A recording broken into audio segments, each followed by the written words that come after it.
Severance Season 2 gives us some answers that we were questioning of Season 1. And this show, it's about these characters, and the season starts off with...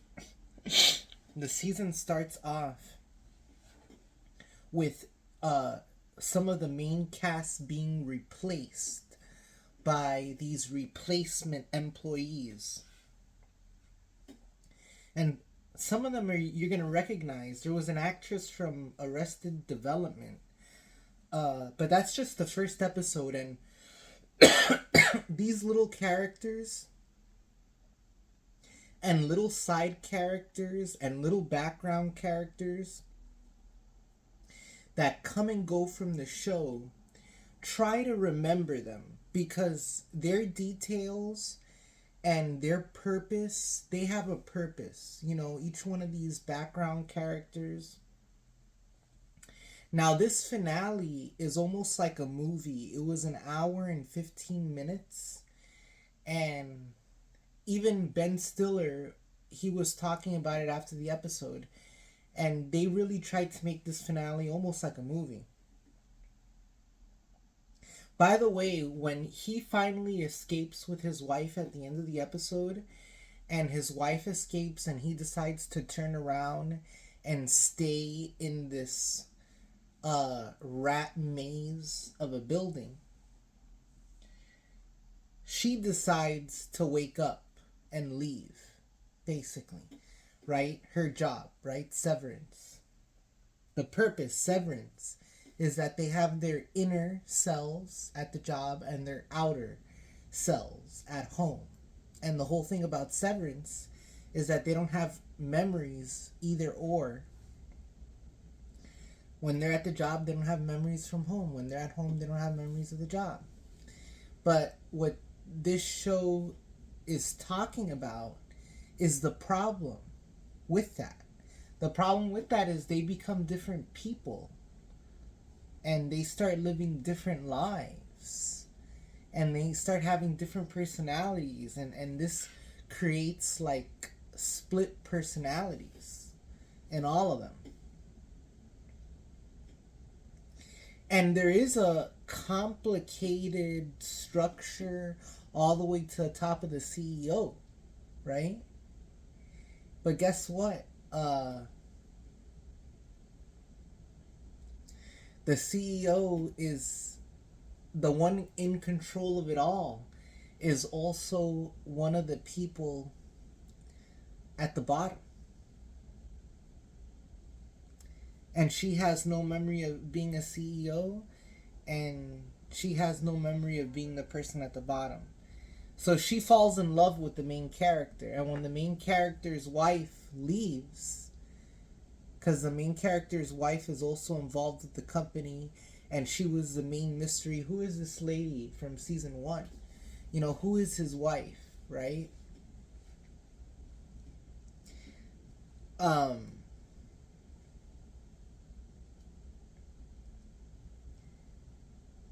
He chooses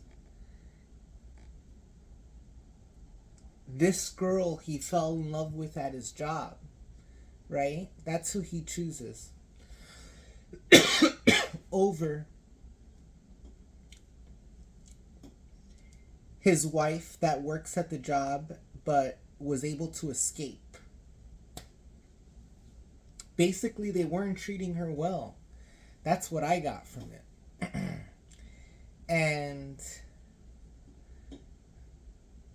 his wife is the Asian girl in the episode. Now, when he decides to let the wife escape but not go with her and stay with this girl that he fell in love with at his job, who's also the CEO of the whole thing, which that kind of confuses me. If she's the CEO of the whole thing, we haven't... Well, we did see an episode of her as the boss, like talking to the company at this event in the last season. But our main character, played by, I know the actor's name is Adam Scott, when he decides to not go with his wife, right, and stay with this girl, he was also running from himself. All right, it was the this character was a character who represents someone who was running from himself.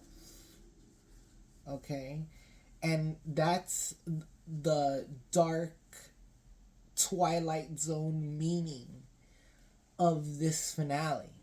All right, like, he chose to escape. He chose not to escape. Basically, he chose not to escape, and he's just living in this ding ding ding ding, this merry-go-round thing. And I gotta say, the directing, the acting is really good.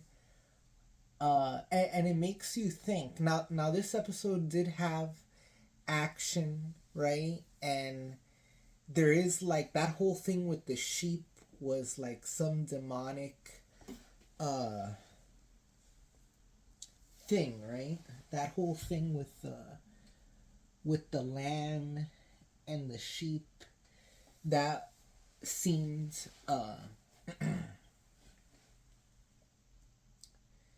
very demonic. And this season itself, right? Because it gave us answers, whereas season 1 was a lot of questions.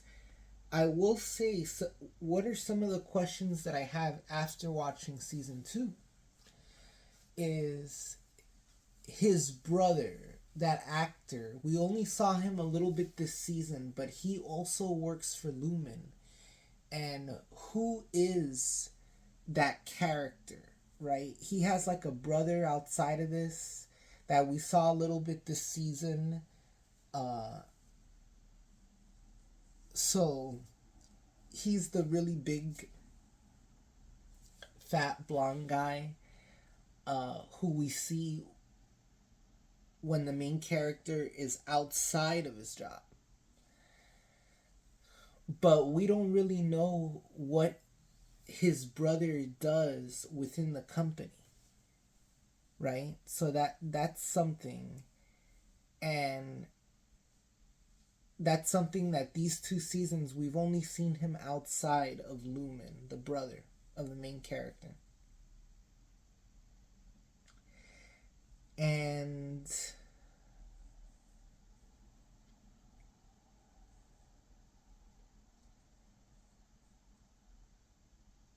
there is like an architect, right?